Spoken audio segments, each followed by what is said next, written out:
Hola a todos, mi nombre es Karel Velázquez, bienvenidos a un nuevo programa de Global Informa, espero que todos se encuentren bien.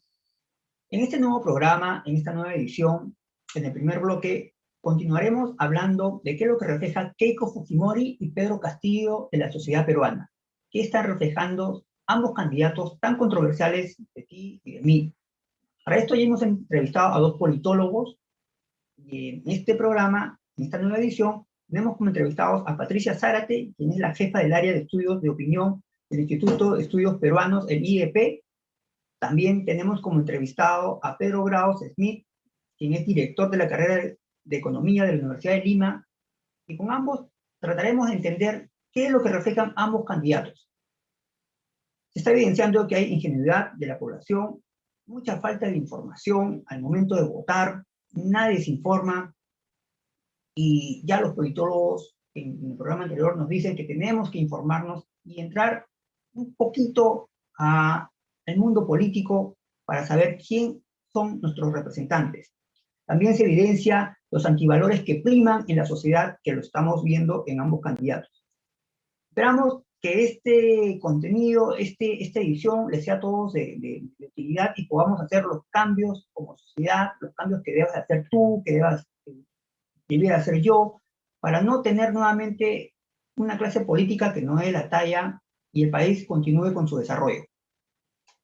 En el segundo bloque, destinado para emprendedores y empresarios, hablaremos de cómo constituir una empresa en pandemia, cómo ha cambiado el proceso, ahora todo es digitalizado, cuánto tiempo demora, cuánto gasto hay que hacer para constituir una empresa ahora en este contexto. Para lo cual tenemos como invitada a Gloria Noriega, quien es abogada corporativa de grupos económicos y consultora en Global Innovation Consulting, la cual nos dará sus recomendaciones al respecto.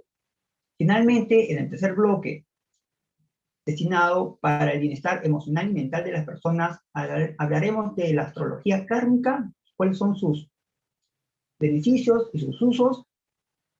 Para esto tenemos como entrevistado desde Venezuela a Omar Hasmalión, quien nos informará y nos reflejará las dudas e inquietudes de esta herramienta tan antigua. Esperamos entonces que el contenido y nuestros entrevistados les sea a todos de gran utilidad y beneficio. Esto es Global Informa, información reveladora, veraz y consciente.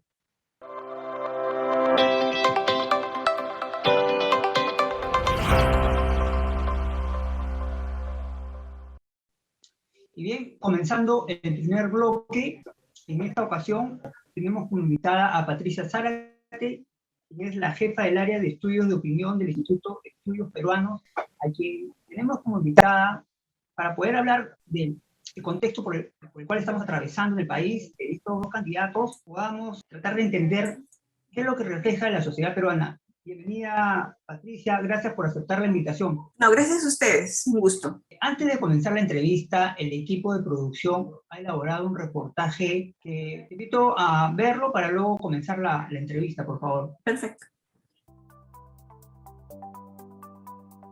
A tan solo una semana para el 6 de junio, Perú llevará a cabo una segunda vuelta electoral entre los candidatos Keiko Fujimori del Partido Fuerza Popular y Pedro Castillo de Perú Libre.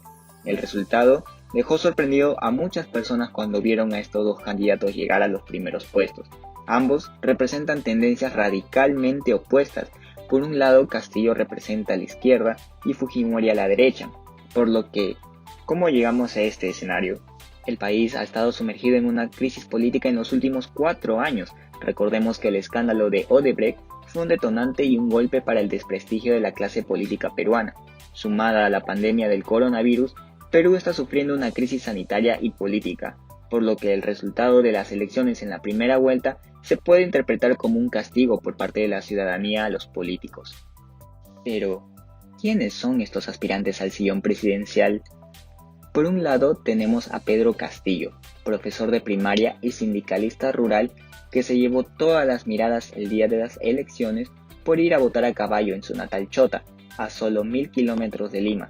Su partido, Perú Libre, se define como de izquierda marxista y es conservador en temas como el aborto y el matrimonio entre personas del mismo sexo.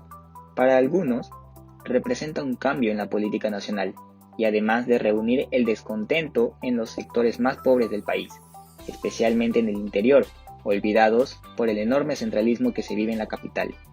Del otro lado está Keiko Fujimori, conocida política peruana e hija del expresidente Alberto Fujimori, que intenta por tercera vez ganar estas elecciones.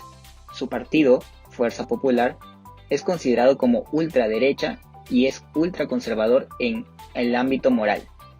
Su representación está caracterizada por el apoyo en las clases más acomodadas del país y de un grupo de empresarios. De ganar estas elecciones, Fujimori se convertiría en la primera presidenta de Perú, algo que ya buscó realizar en el 2011 y 2016. Ahora, ¿qué pasaría en un eventual gobierno en caso uno de ellos lograra ganar?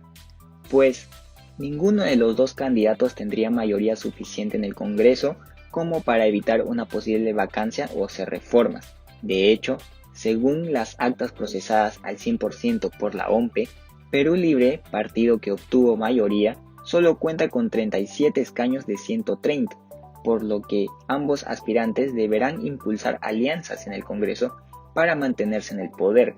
En el caso de Fujimori, ha obtenido apoyo de los partidos Alianza País y Renovación Popular, que quedaron en el tercer y cuarto lugar respectivamente.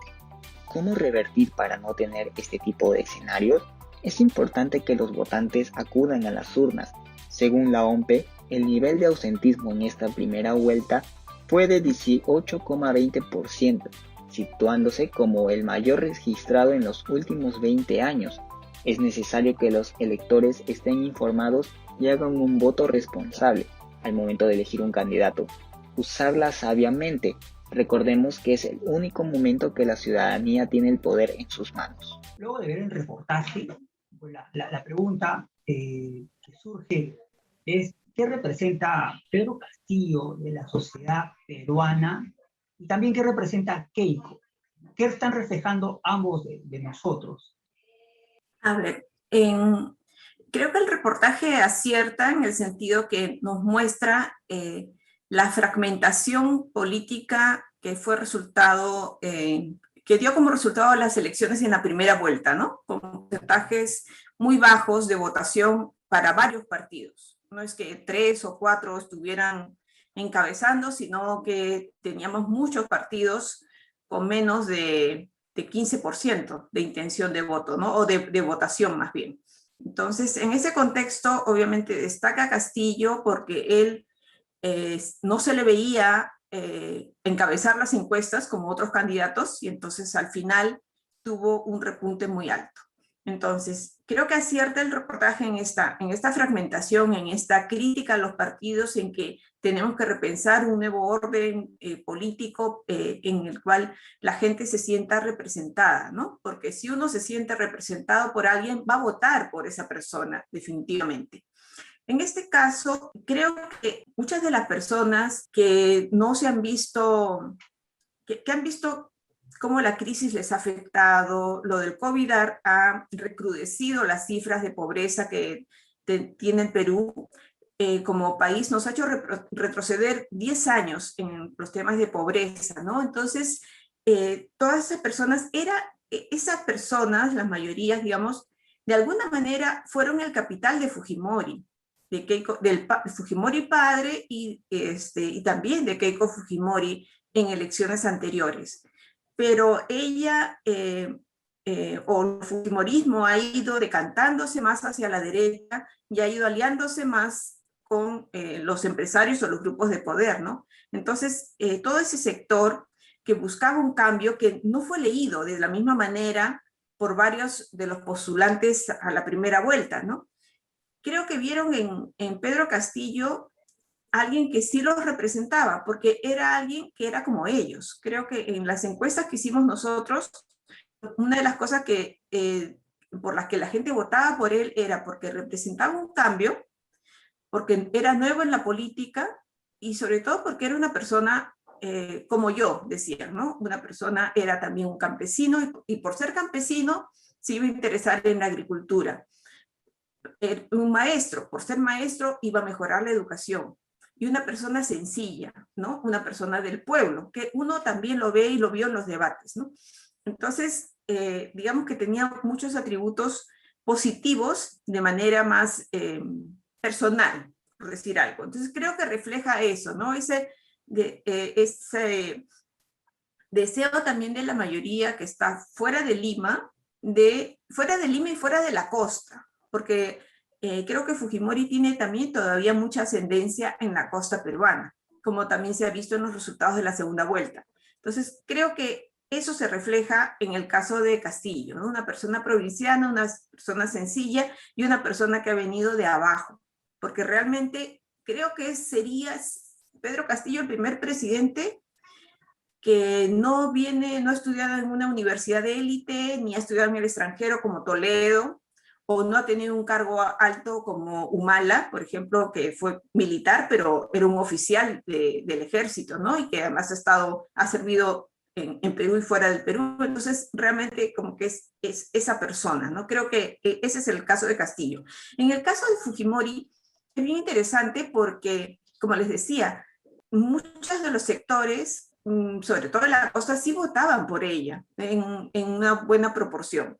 Siguen votando, pero también en los últimos años, como digo, está representando a una élite que ahora además es una élite que tampoco participa directamente en política, ¿no? Después de la experiencia que hubo en los 90, justamente con el padre de Keiko Fujimori, ¿no? Donde la élite también entró a participar en política, se postuló para ser congresista y no le pudo ganar a este profesor universitario, ¿no? De origen japonés, que también era para todos un improvisado, que no tenía plan de gobierno, en fin, ¿no?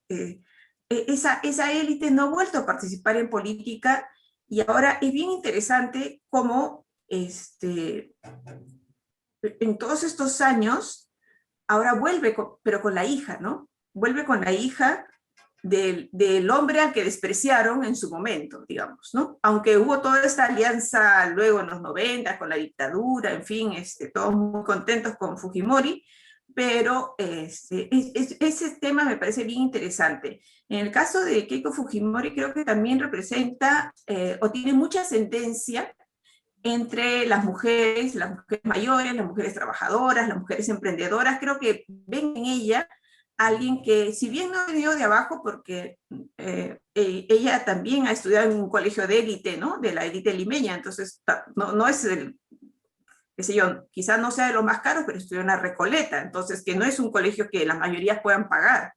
Entonces, creo que esas personas, las mujeres sobre todo también, las mujeres de la costa, sí se sienten representadas en una persona como ella. Perfecto. Entonces, en resumen, Keiko representa, pues, bueno, las mujeres se ven reflejadas en Keiko, digamos, se representa el esfuerzo, podría ser, Sí, o sea, como emprendedoras, pero más costeñas me refiero, ¿no? Más de Lima, más de la costa, porque no me imagino que muchas mujeres de la zona rural, es más urbana, Keiko es más urbana, de todos modos, ¿no? Ese tiene su ascendencia más urbana. Más de ciudad, sí. Claro, y Pedro, ¿no? En él tal cual, sin, como mencionabas, esos estudios que tuvo Toledo, ¿no? Estudios internacionales, esa capacitación, no sé, nivel como se identifican ellos. Y eso ha hecho que tanto él como Keiko estén ahora luchando por la presidencia. Ahora la pregunta es, sabemos, ¿no? que las propuestas de ambos son propuestas extremistas, ¿no? Y que probablemente cualquiera que salga, ¿no? Porque aún no se sabe oficialmente quién va a ser el presidente, pues el que salga muy probablemente se quede como dictador, y ambos vienen de partidos corruptos. Cerrón, ¿no? El fundador de su partido, no ha sido sentenciado, tiene un habeas corpus, pero igual parece que otra vez han anulado ese habeas corpus. Fujimori, ¿no? También fundador del partido, también, bueno, él está siendo sentenciado, él no está purgando una pena. Es muy probable que tanto Pedro como Keiko también tengan esa línea corrupta, ¿no? En el poder, al final terminan decepcionando a ambos grupos que ahorita están polarizados, ¿no? Entonces, estamos fallando nosotros que nos vemos representados en estas personas, ¿no? O sea, algo estamos haciendo mal, porque nosotros somos los que hemos votado, nosotros los hemos puesto a ellos ahí. Entonces, ¿qué cambio debería hacer la población, tanto la población rural, la población de la ciudad, ¿no? ¿Qué cambios debería hacer el gobierno, la sociedad, los sectores no privados, para tener candidatos, digamos, que sean más confiables y que den la talla para el puesto presidencial? A ver, por ejemplo, mucha gente dijo que en el caso de Kuczynski era un presidente de lujo. Así y es. para mí fue uno de los Es peores presidentes. ¿no? Todos. Sí. Y para mí fue uno de los peores presidentes. ¿Por qué? Porque no hizo política. Porque tomó, creo que era una persona muy frívola que desdeñó la política y desdeñó tener que aliarse políticamente con ciertos grupos para enfrentar a la mayoría congresista del fujimorismo, que solo había su única, parecía que su único mandato era causar ingobernabilidad, ¿no? Hasta que lo pudieron sacar.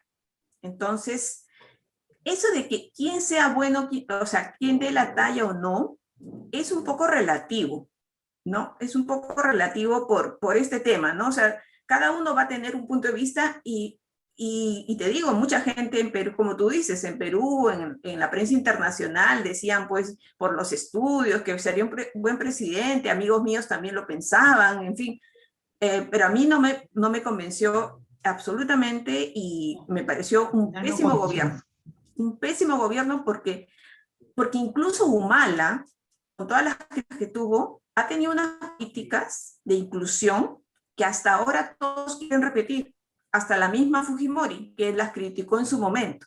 Todo lo que es Juntos, Pensión 65, una serie de iniciativas, porque él tenía una idea política.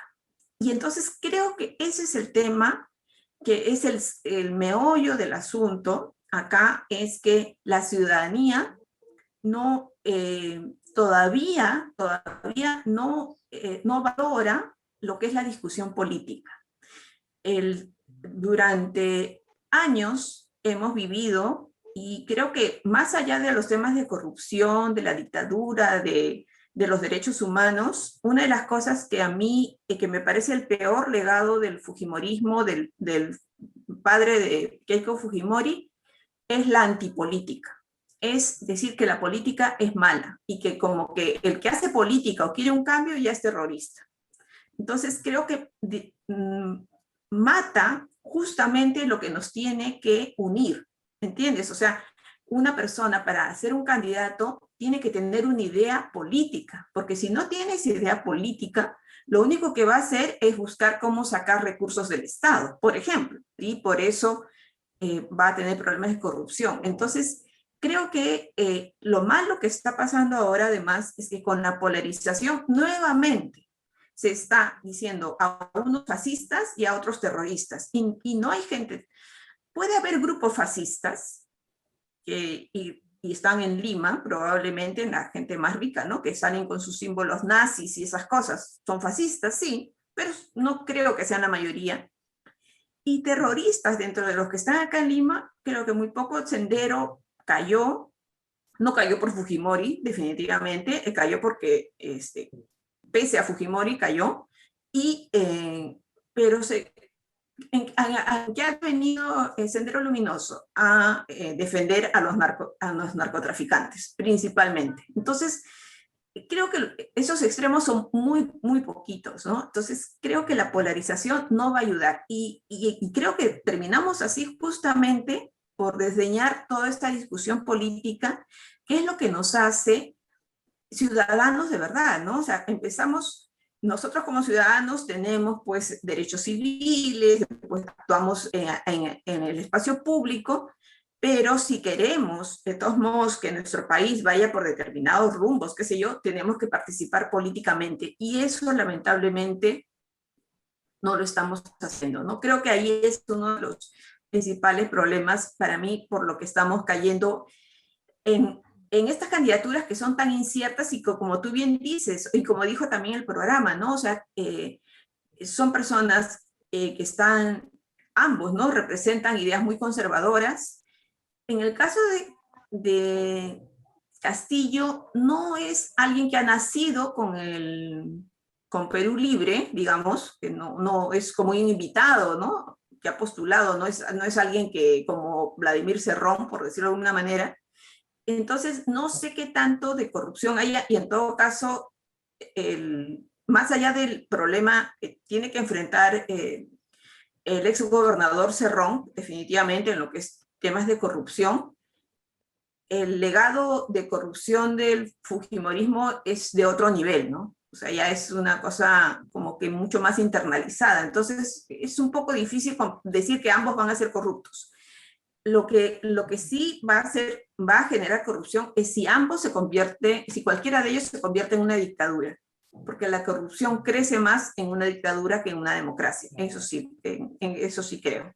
Bien, bien. Ha sido Patricia Zárate, jefa del área de estudios de opinión del Instituto de Estudios Peruanos. Muchas gracias, Patricia, por compartir tus opiniones. Gracias por aceptar la invitación y esperamos tenerte nuevamente en una próxima edición. No, gracias a ti.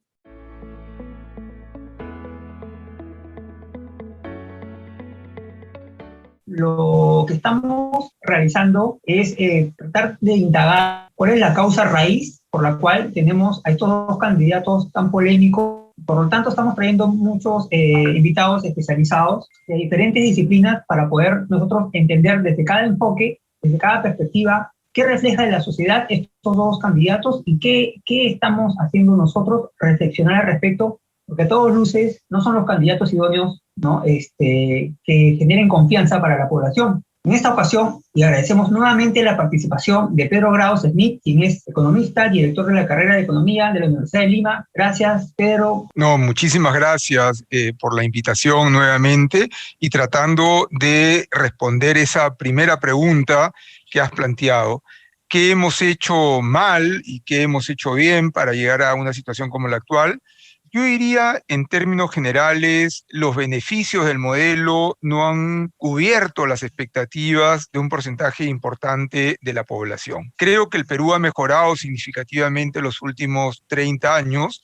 Prueba de ello es que la economía peruana hoy representa un mayor porcentaje de la economía mundial, es decir, hemos crecido por encima del promedio mundial y los últimos 20 años además por encima del promedio de América Latina, siendo en Sudamérica la economía de mayor crecimiento.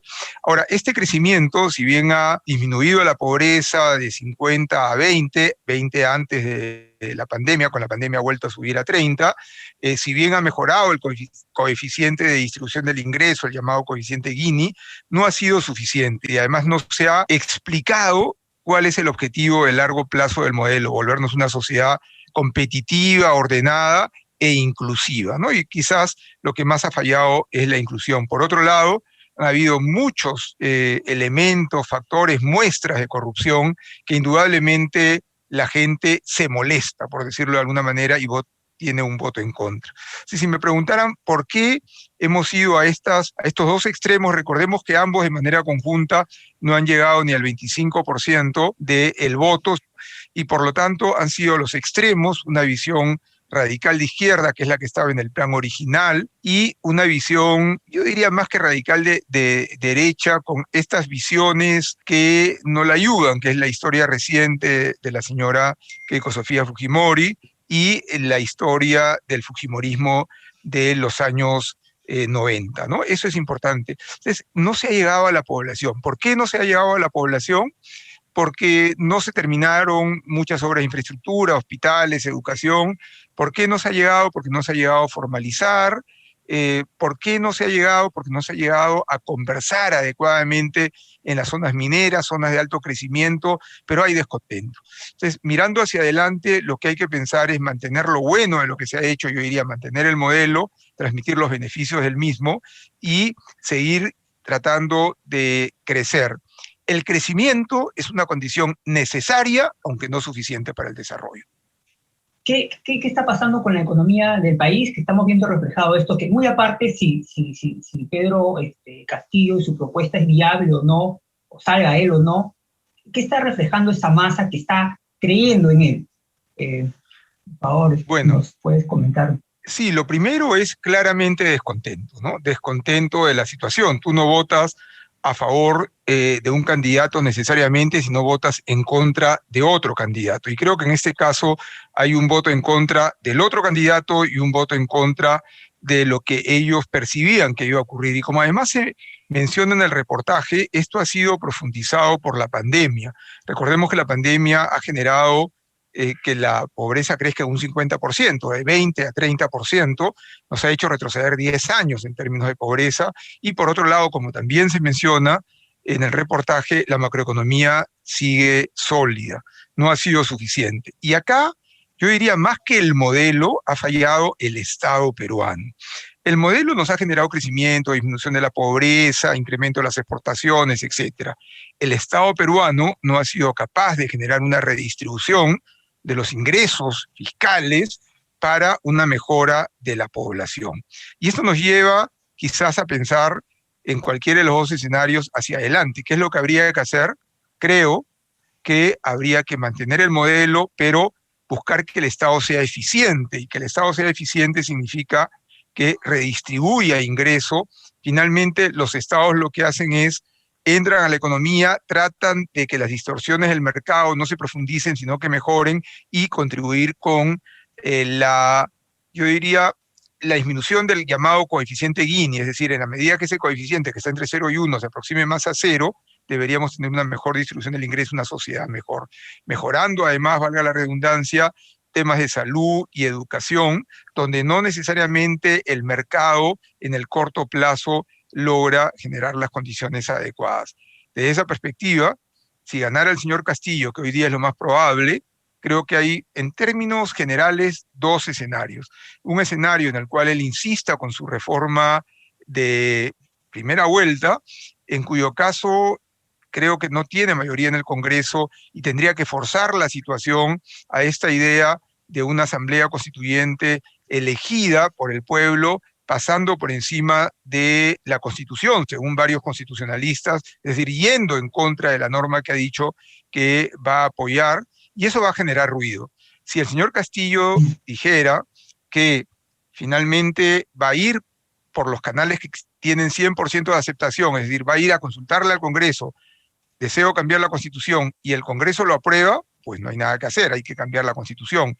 Pero si va por el Congreso, es decir, con 66 votos y de ahí referéndum, o con 2 veces 86 votos, y el Congreso le dice no, el señor Castillo tendrá que gobernar con la Constitución actual y tratar de modificar lo que se puede a través del Congreso, y deberá enfocarse precisamente en cómo resolver el tema de salud, en cómo resolver el tema económico, poner mucho énfasis en eso, y cómo resolver el tema político para no seguir en estas crisis políticas una tras otra. Y creo que en la crisis política sí es posible modificar la Constitución, y sí hay consensos. En la parte económica no la hay, y la parte de salud lo que requiere es eficiencia del Estado. Entonces, eso es lo fundamental.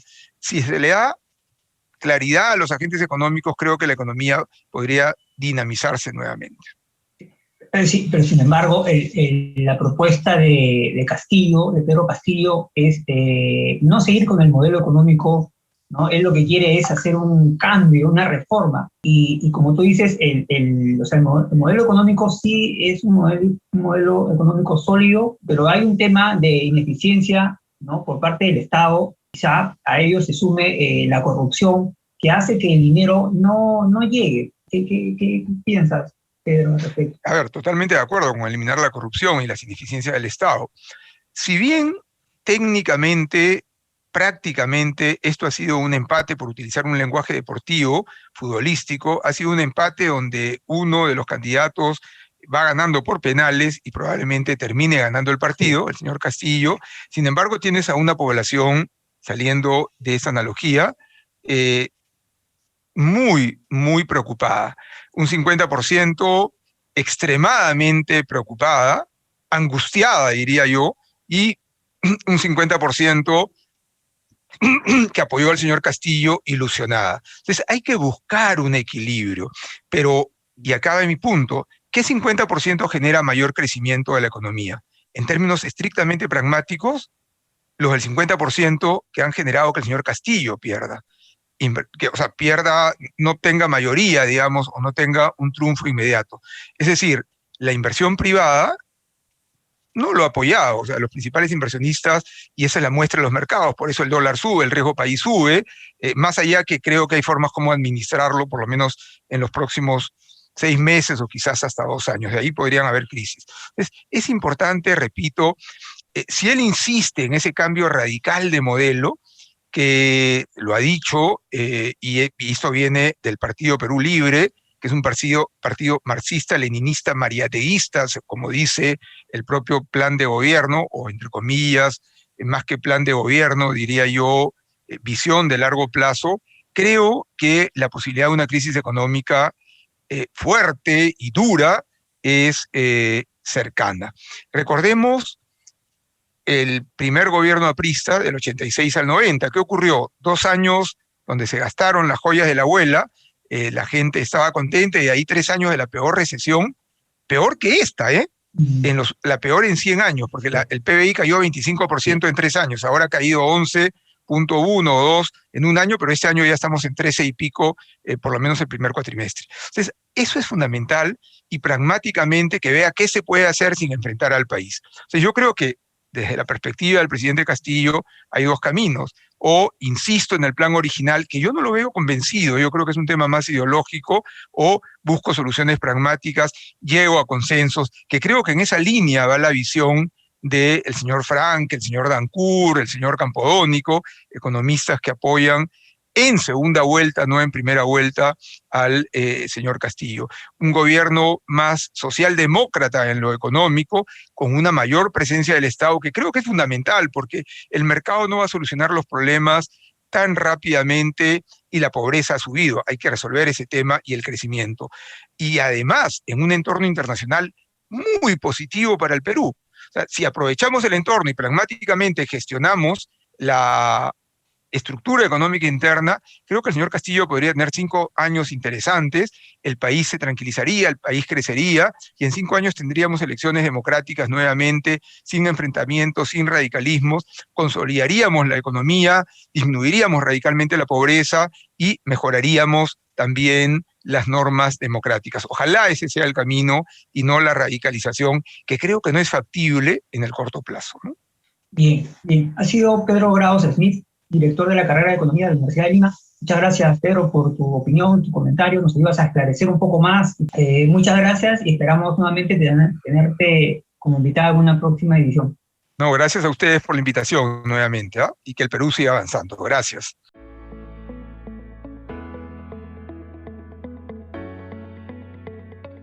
Bien, continuando con el programa, en el segundo bloque, destinado para empresarios, emprendedores, aquellas personas que están, digamos, esforzándose por mantener sus negocios activos, o aquellos que están emprendiendo un nuevo negocio, secuencia que viene auspiciada por Global Innovation Consulting, que es una empresa consultora que ofrece un sistema único en el mercado denominado Quantum Business, mediante el cual se brinda toda clase de información que las firmas reconocidas o sistemas modernos no logran descifrar. Con la innovación se logra obtener diagnósticos acertados, brinda soluciones a cualquier desafío organizacional. Sus principales servicios son detectar nuevos mercados, tener información precisa para solucionar cualquier crisis organizacional y trabajar con cada área de la organización. Contáctelo a través de su red que aparecen en pantalla. Y bien, pues luego de mencionar a nuestro oficiador, como les decía, esta secuencia es para empresarios, donde siempre tocamos temas de interés. En esta ocasión tenemos como invitada a Gloria Noriega, quien es abogada corporativa, asesora de empresas y grupos económicos, consultora de asuntos regulatorios corporativos de Global Innovation Consulting, a quien damos la bienvenida. Muchas gracias, Gloria, por aceptar la invitación. Muchas gracias, Karel, por la invitación. Estoy muy feliz de estar contigo hoy día. Gracias. Sí, el tema del día de hoy, pues, es el tema de cómo constituir una empresa, ¿no? Ha cambiado en el transcurso del tiempo, ¿no? Antes era muy protocolar y burocrático y costoso. Antes de la pandemia ya se había digitalizado, y ahora en pandemia ya ha habido un cambio, ¿no? más favorable para los quienes están empezando a emprender. Entonces, quisiéramos hablar de todo esto brevemente. El tiempo a veces nos corto aquí en el programa.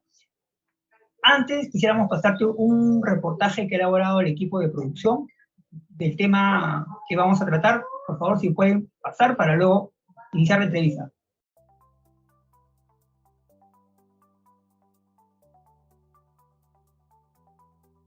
Perú es un país de emprendedores, de eso no hay duda. Es cierto que la informalidad empresarial ha ganado terreno y es bastante alto. Muchas veces hemos escuchado a conocidos que constituir una empresa es demasiado tediosa y complicada. Sin embargo, el uso de la tecnología viene reduciendo este engorroso procedimiento. Antes de la pandemia, cualquier persona que deseaba constituir una empresa debía acudir ante la SUNAR y hacer la búsqueda del nombre, elaboración de la minuta, aporte del capital, inscripción de la empresa o sociedad en el registro de personas jurídicas y así demás. Suena demasiado engorroso, ¿verdad? Perdías tiempo y dinero en ir hasta las oficinas. Ahora, a raíz de la pandemia del coronavirus, muchos de estos trámites se pueden realizar desde una laptop y en la comodidad de tu hogar. Requisitos para constituir una empresa. Primero, se deberá definir si desea hacerlo como persona natural o jurídica. La primera opción tendrá que asumir todas las funciones de la empresa, garantizando con su patrimonio todas las deudas que pueda contraer el negocio. En cambio, con la segunda, será el patrimonio de la empresa el que asumirá todas las deudas. De acuerdo con la página web del Gobierno del Perú, existen diversos tipos de empresa, entre las que se encuentran Sociedad Anónima S.A., Sociedad Anónima Cerrada S.A.C., Empresario Individual de Responsabilidad Limitada. Sus diferencias se dan en las acciones o cantidad de accionistas que puedan tener.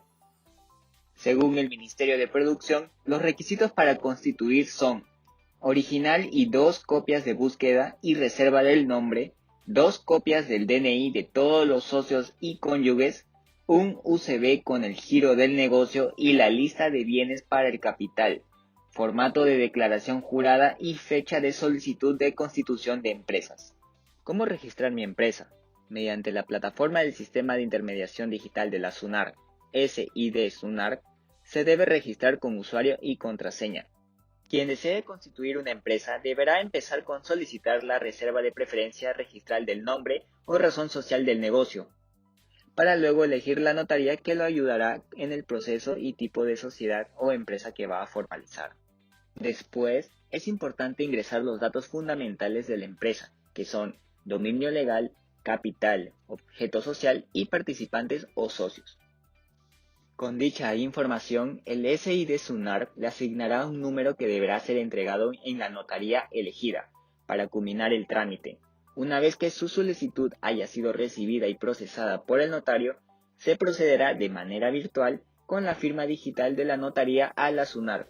Concluido este paso, la entidad será encargada de comunicarle la inscripción con número de RUC de la empresa que ha sido constituida. Finalmente, deberá activar el número RUC asignado. El costo del registro oscila entre 500 y 600 soles, dependiendo del capital que se tenga en cuenta. Después de realizado el trámite, aproximadamente en 10 días, la SUNAR inscribe la empresa y entrega el RUC. Empresas cerradas en el Perú. A inicios de la pandemia, muchas empresas cerraron en el Perú. De acuerdo con el Instituto Nacional de Estadística e Informática, INEI, en el 2020 dejaron de operar 45.467 empresas, frente a las 127.557 registradas en el 2019, año prepandémico. Muchas de esas empresas decidieron cambiar de actividad económica para evitar un cierre definitivo. Un ejemplo son la discoteca gay Downtown o la cafetería San Antonio, que se convirtieron en un mini market en cuarentena. Si quieres empezar con un proyecto empresarial, debes tener en cuenta qué beneficio le va a dar tu empresa al servidor para tener una visión de a dónde quieres llegar. Con la digitalización de los trámites de la SUNAR, constituir una empresa se ha convertido en un proceso menos tedioso, por lo que las pequeñas y medianas empresas deberán decidir cuál es la mejor opción al momento de realizar la creación de una empresa. Es por ello que el Ministerio de Producción cuenta con servicios gratuitos como talleres y asesorías para la formalización empresarial. Estas se encuentran en los centros MAC y el Centro de Desarrollo Empresarial ubicado en la avenida Guardia Civil en San Isidro. Bien, Luego de ver el reportaje, pues primero preguntarte cuál ha sido la evolución, ¿no?, del proceso de constitución de una empresa, ¿no? O sea, antes, como había comentado al inicio, era muy burocrático y costoso. ¿Cuánto ha evolucionado al día de hoy? La evolución de las constituciones de la empresa, como bien tú lo dices, primero teníamos que ir a un abogado, el abogado nos escuchaba cuál era nuestro objeto social, ¿no? Qué es lo que queríamos constituir como empresa. Y la verdad hay dos vertientes. Lo engorroso es también por los abogados, aunque no quiera decirlo, y también por el sistema que era todo presencial y teníamos que ir muchas veces porque la elaboración de la minuta quizás lo hacía la misma notaría a través de sus abogados, ¿no? Entonces todo era muy engorroso y confundían más a la persona que quería ir a constituir una empresa, ¿no?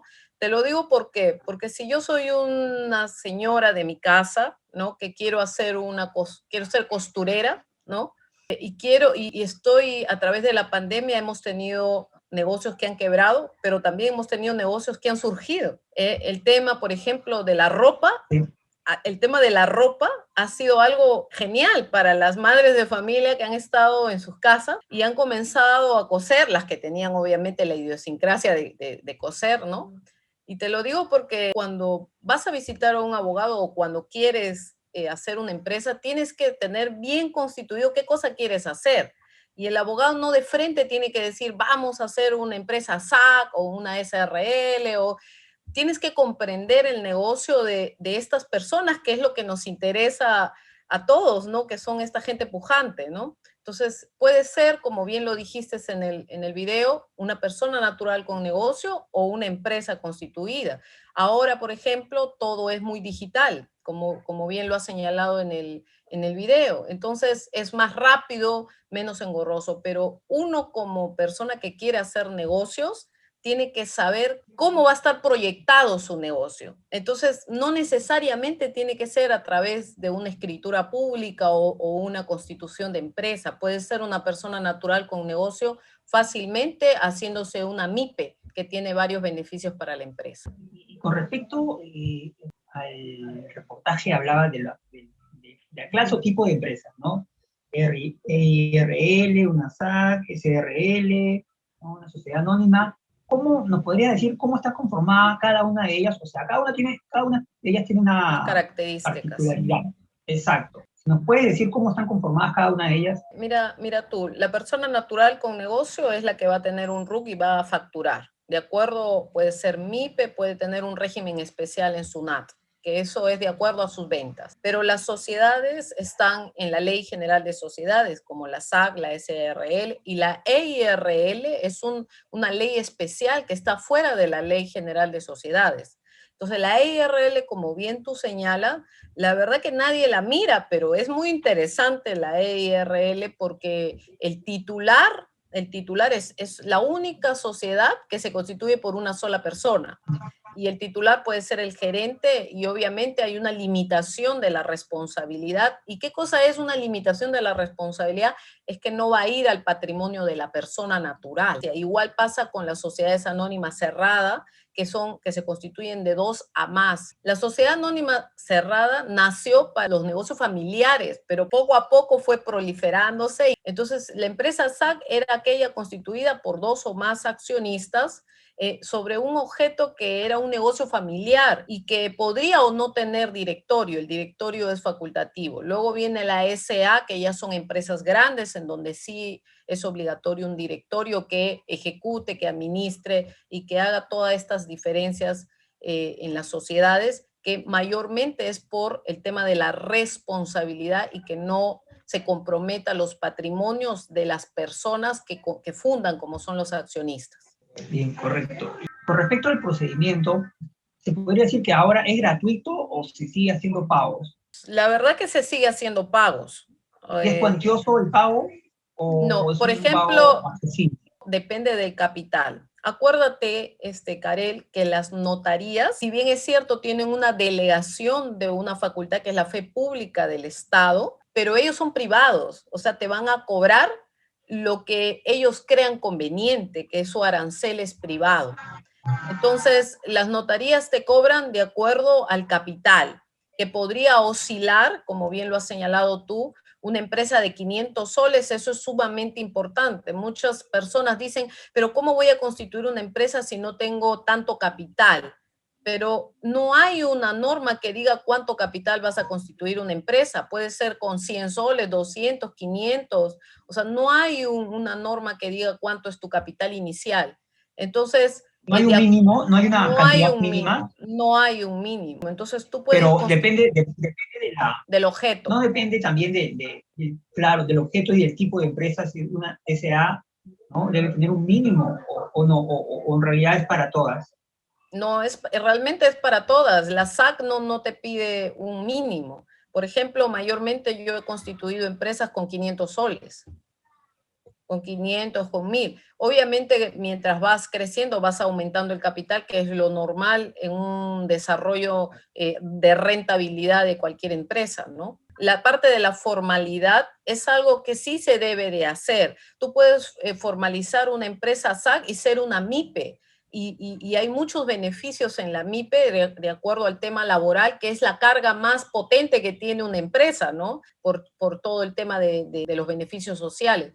Pero tú puedes constituir una empresa de acuerdo al número de ventas que tengas anualmente y puede ser mediana, pequeña o una MIPE, ¿no? En sus diversas categorías. E ir a una notaría con una empresa SAC de 500 soles y los derechos registrales están en su arancel anual que aprueba SUNAR. Entonces, de acuerdo también al capital, no creo que vaya más allá de los 300 soles. O sea, más o menos debes de tener entre 800 a 1000 soles con todo y los derechos. Claro, ahora todo se hace de manera digital, ¿no? Eso sí, ya no es necesario. Eso es lo que ha cambiado y es sumamente importante. El gobierno digital debió de imponerse hace bastante tiempo, pero ahora siempre los peruanos tenemos que tener una necesidad, que es la pandemia, y nos ha obligado a ser digitales, ¿no? Bien, para finalizar, Gloria, ¿qué recomiendas a aquellas personas que desean emprender un negocio, ¿no? Como tú bien sabes, en la pandemia se ha incrementado la cantidad de negocios y de empresas. ¿Qué es lo que debe tomar en cuenta antes de constituir una empresa? La idea del negocio es lo que tienes que tener en cuenta y el mercado. Entonces, eso es importante, tener la idea concreta del negocio antes de empezarlo y saber que yo no voy a ser millonario mañana, ¿no? Entonces, para emprender un negocio, primero tienes que arriesgarte. Si no te arriesgas, creo que no va a ser posible hacer un negocio, ¿no? El riesgo es algo que todo ser humano debe de hacerlo, porque imagínate, tengo la idea y no lo hago, entonces me vuelvo de repente inútil. Y lo otro es que busque siempre a las personas de confianza, que es lo mejor, ¿no?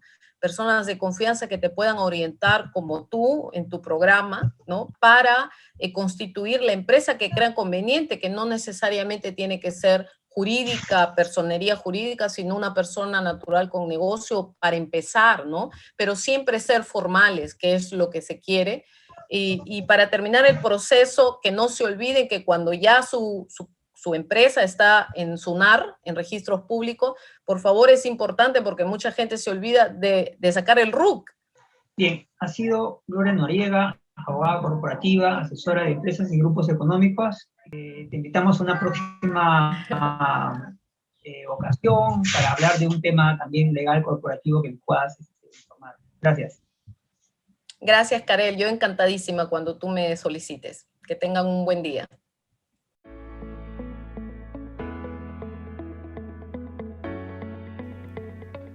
Y bien, en esta última secuencia, como sabrán, una secuencia que viene auspiciada por Global Holistic Training, que es una empresa que brinda el más diverso y completo portafolio de servicios para el bienestar emocional, mental, físico y espiritual de las personas de cualquier edad y de cualquier espacio geográfico. Cuenta con diversos terapeutas internacionales y nacionales a los cuales siempre invitamos en esta secuencia, y ofrecemos servicios terapéuticos desde los convencionales hasta los más alternativos, ¿no? Todo por videoconferencia y de manera digitalizada. Puede contactar a cualquiera de sus terapeutas, instructores, a través de las redes de Global Holistic Training que aparecen en pantalla. Y ahora en este contexto, cada herramienta que estamos ofreciéndoles es perfecta para atender asuntos difíciles, desafiantes, que nos está trayendo la coyuntura. En esta ocasión tenemos como invitado a Hasma León. Él es de Venezuela, radicado en Cusco. Él es experto en astrología kármica tropical, tiene 12 años de experiencia. Lo hemos invitado para poder conocer sobre la astrología kármica, que nos cuente cuáles son sus beneficios y saber un poco más. Bienvenido, Hasma León, al programa. Gracias por aceptar la invitación. Gracias. Muchas gracias por invitarme y por compartir en este espacio. Gracias a ti también por darnos tu tiempo y poder ayudarnos a entender un poco qué es la astrología para los que no saben y para los que saben, pues hacerles recordar que esta es una herramienta que podría ayudarlos para tomar decisiones en su vida, en diferentes aspectos. Entonces, la primera pregunta pues es, ¿qué es la astrología karmática tropical? ¿Desde cuánto tiempo se usa la astrología en general? ¿Y quién la inventó, no? ¿De dónde nace la astrología? Vale, mira, la astrología es bien complejo de explicar un poco, ¿no? En este caso, lo que nosotros tratamos es astrología kármica tropical, que es más que todo el estudio profundo del cielo, profundo de las constelaciones y los planetas y cómo eso nos afecta a nosotros, cómo eso imprime o marca un sello en nuestro mundo interno, vamos a decirlo así, que es capaz de crear o manifestar la realidad que tenemos a nuestro alrededor. ¿Y desde hace cuánto tiempo, ¿no?, se usa la astrología y quiénes son los que toman esta herramienta, este servicio? Tengo entendido, porque estuve explorando un poco, que quienes usan la astrología generalmente son líderes, ¿no? Lo usaban reyes en la antigüedad, lo usan presidentes, lo usan personalidades, ¿no? ¿Por qué esa tendencia de estas personas usar la astrología y por qué no lo puedo usar, pues, lo puedo usar yo, o lo puedo usar cualquiera, ¿no? Porque o es dirigida para la élite o es para todos.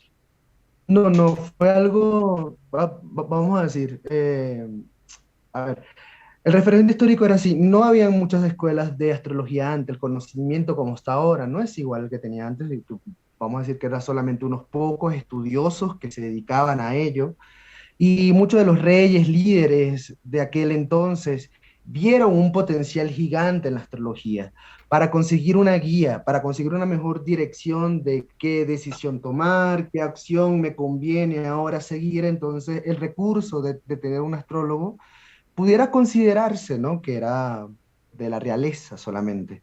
Después esto se fue haciendo mucho más accesible, la astrología fue haciéndose un campo mucho más abierto. Ahora, digamos, y gracias a Dios, hay mucha información, hay muchas personas hablando del tema, es más común, es más asequible, ¿me entiendes? Porque se cree que en la antigüedad este conocimiento no era tan El exclusivo. selectivo.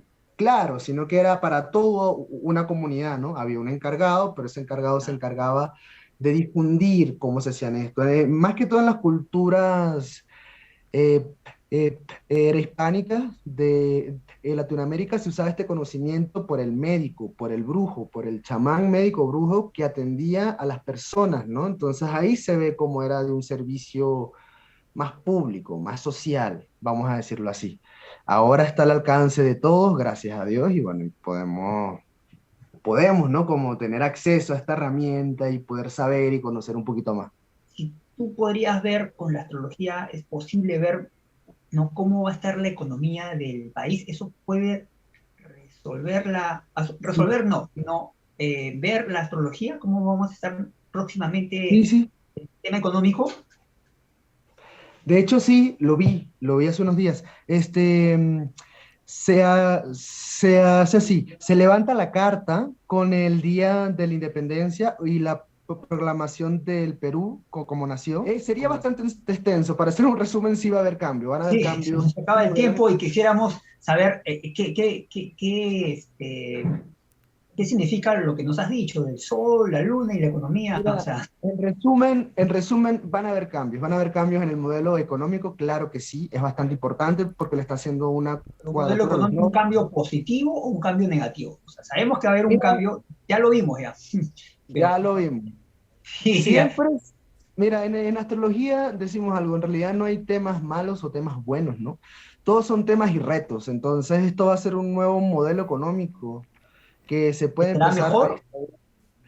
Yo lo veo para mejor. Sin embargo, también veo que va a haber muchas opiniones divididas. Hay un Marte en Géminis, entonces puede que hayan dos bandos bastante fuertes, ¿no? Y que eso sea el pie, más que cambios económicos, veo es división de opiniones bastante fuertes y de opiniones en contra al nuevo modelo económico. Yo vaticino que va a ser bueno, ¿no? Pero solamente eso el tiempo no los dirá. Y Un también un modelo estudio más. económico, digamos, con, digamos, un esquema antiguo, o sea, lo que está, eh, difundiendo el partido Perú Libre, ¿no? Con Pedro Castillo, ¿te refieres a ese modelo económico comunista Sí, o no? mira, yo no sé si sea malo, yo no sé si sea antiguo tampoco, porque esta energía de clics está en Sagitario, ¿no? Entonces son nuevas formas de ver, son nuevas formas de captar. Entonces no va a ser el modelo económico comunista tradicional, va No a ser lo algo. creo. Entonces, Yo creo, eso, si es así, entonces eso descartaría la posibilidad de que, mira, ahorita no se sabe al 100% oficialmente quién va a salir electo.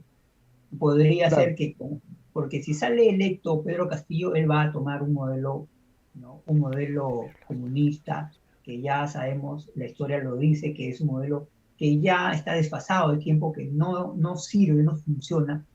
Pues la otra opción es Keiko, podría tener un nuevo modelo, pero también no sabemos si se va a hacer bueno o no. Estamos hablando de Keiko Fujimori, ¿no? Que ya sabemos sus claro. antecedentes.